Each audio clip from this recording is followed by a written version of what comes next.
Hello and welcome to another podcast. Today, we embrace the music that we encounter during visits to theme parks or fun fairs.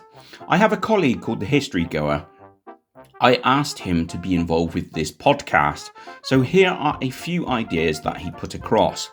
Have you ever noticed whenever you walk around a theme park or fairground, there is always music playing somewhere? Not just on the rides, but even when you are sitting down to rest.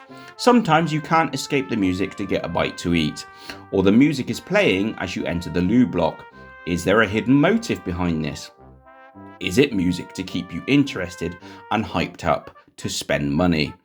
Are we just overthinking things, or is music just for your enjoyment at no extra cost to you? So back to me. I think the History Goer has laid a discussion on a plate here.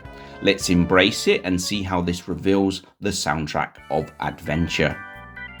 The first concept introduced was the amount of music being played. I have to say fairgrounds are notorious for music, whether it be classical steam fair with steam organs piping out a Victorian classic, or at your local fun fair where they are banging out the latest techno. It's definitely a place for a music lover. The fun fair in the UK usually expands the length of a field or patch of land in a suburb. Some European fun fairs, also known as kermes, can be gigantic. For sure, the German ones you can watch on YouTube are huge. But we don't get to hear the music much, as vloggers are subject to copyright and try and avoid music for this reason. But we all know there is always music pumping out. Does anyone ever stop to listen to the music and think about what is being played? I never forget being at my local fun fair as a 10-year-old. My brother took me out to this fair for a birthday present. My first ever ride on the waltzers, 2 Unlimited No Limit, was booming out as I entered the ride. The music for me was the absolute perfect decoration for this insane fun fair ride. More to the point, what was the music for? The song is a pumping techno track with strong synth, ostinatos and heavenly lyrics. The song itself filled me with excitement and so did the ride. Would they be the same separately? I will be honest, No Limit was and still is an absolute classic. I could listen to that on full volume, bass up, again and again through the years. I'm not sure I could say the same about the waltzers with no music. That would be boring pretty quickly, although the waltzers with music is something I could keep returning to. Big proclamation here, music makes a fun fair ride complete. The fun fair ride is for the quick service market. It's meant to entertain passers-by and the local adrenaline junkies. It doesn't have its own big car park, guest services or hotel suite. It's for a quick fix. Fun fairs need music, and let's not forget lighting packages. Although there are those who struggle with loud noise and or bright lights, it's possible to get ear defenders and glasses that block bright lights. Well, at least dim it down.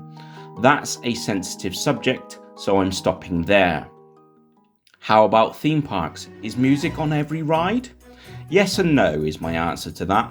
I've been to all the major parks in the UK. They all have music or audio for rides or ride areas, whether it be in the queue line, on the ride, or a complementary piece to suit the piece of theming of an area. To be truly honest, if a coaster doesn't have a soundtrack, it's usually a smaller coaster, one without such high demand for seat fillers. Queue lines would be so boring without music. Don't get me wrong, some parks go all out with theming to decorate queue lines, but when you're stood in a queue with a painful wait of 1 hour, the music or audio does help to take the edge off the agony. What does the music actually do? It stimulates brain activity to stop that pain of boredom. I also find it hypes me up for the ride or area that I'm embracing. What about when you are going to the loo and you hear the chirp of an audio sound wave from the park's entertainment system? Is that a bit too much? Can I get some peace and quiet whilst I drop my load? It is what it is, but the History Goer poses the question, is it a technique to hype you up to buy more merchandise? I definitely feel this is a strong question, so we cannot take it lightly. What would the gloomy woods be without the soundtracks playing out of the gargoyles? Well, it would be a bit different. There would be less stimulation from an oral perspective. It is not impossible to use more visual aids. However, that might distract the fact you are walking through a woodland. I think the soundtrack absolutely fulfills the theme of a gloomy woodland. The history goer has a point though. The gloomy wood soundtrack is spooky, right? But it's not scary, like the car scene in the Rocky Horror Picture Show. It is clearly designed for a target market of families and all ages, meaning overall they are going to get more clients into their park. That is the question. A statistic we are not likely to get access to from the National Statistics Office, but nonetheless is a bigger target market than just people who like being frightened. And this is exactly the history goer's point. Are theme parks using sounds to just earn money?